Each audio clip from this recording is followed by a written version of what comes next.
এই মুহূর্তে যে খবরের দিকে নজর রাখবো, মুর্শিদাবাদ জেলার বেলডাঙ্গা থানার পুলিশ গোপন সূত্রে খবর পেয়ে বেলডাঙ্গার মজ্জমপুর এলাকায় দুই ব্যক্তিকে প্রচুর সিম কার্ড সহ গ্রেপ্তার করল পুলিশ। পুলিশ সূত্রে জানা যাচ্ছে মমিন মল্লিক, হোসেন মল্লিককে গ্রেপ্তার করা হয়েছে।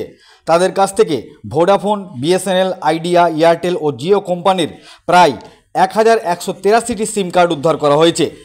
প্রাথমিক তদন্তে জানা গেছে ওই ধৃত যুবকরা পুরনো কিপ্যাড মোবাইল সংগ্রহ করে অবৈধভাবে সিম কার্ড ব্যবহার করত। পুলিশ ইতিমধ্যেই তাদের বিরুদ্ধে মামলা রুজু করেছে। মুর্শিদাবাদ জেলা পুলিশ এবং উত্তমগড়ার পক্ষ থেকে এলাকার জনগণকে সতর্ক বার্তা করা হচ্ছে। কি বলছেন শোনাবো আপনাদের। এই ভিডিওটি যারা দেখছেন চ্যানেলটি লাইক করবেন, শেয়ার করবেন আর সাবস্ক্রাইব করবেন। আই লাভ মাই ইন্ডিয়া, মেরা ভারত মহান। কালকে অ্যাকচুয়ালি আমাদের একটা সোর্স ইনফরমেশন ছিল যে মজ্জমপুরে কিছু ছেলে আনঅথরাইজডভাবে কিছু সিম যেগুলো দিয়ে সাইবার ফ্রড হয় সেগুলো তারা স্টক করে রেখেছে। সেই মতো আমাদের যেটা পিসি অফিসার ওনার টিম নিয়ে মজ্জমপুরে রেড করে দুজনকে অ্যারেস্ট করা হয় এবং তাদের কাছ থেকে প্রায় 1000-এর কাছাকাছি সিম উদ্ধার হয়েছে।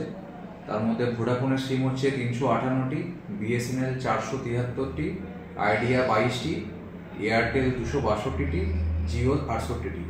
সেই দুজনকে আমরা অ্যারেস্ট করেছি। তাদের নাম হচ্ছে মমিন মালিক আর হোসেন মালিক। তারা দুই ভাই সম্পর্কে এবং তারা বেসিক্যালি বিভিন্ন জায়গায় ফেরির কাজ করে এবং সেখান থেকে যে কিপ্যাড মোবাইল যেগুলো হয় সেই মোবাইলগুলোকে তারা কালেক্ট করে এবং তার মধ্যে সিম থাকে এবং সেই সিমগুলোকে তারা নিয়ে বিভিন্ন জায়গাতে লোকেদের বিক্রি করে। তো আমরা আরও তদন্তের মাধ্যমে আমরা আরও কিছু নাম পেয়েছি, সেগুলোকেও রেড করা হবে। আজকে তাদেরকে কোর্টে ফরওয়ার্ড করা হয়েছে 7 দিনের পিসির জন্য। তাদেরকে পিসিতে রিমান্ডে নিয়ে এসে আমরা বাকি যা ইনভেস্টিগেশন যেগুলো করার সেগুলো আমরা কমপ্লিট করবো।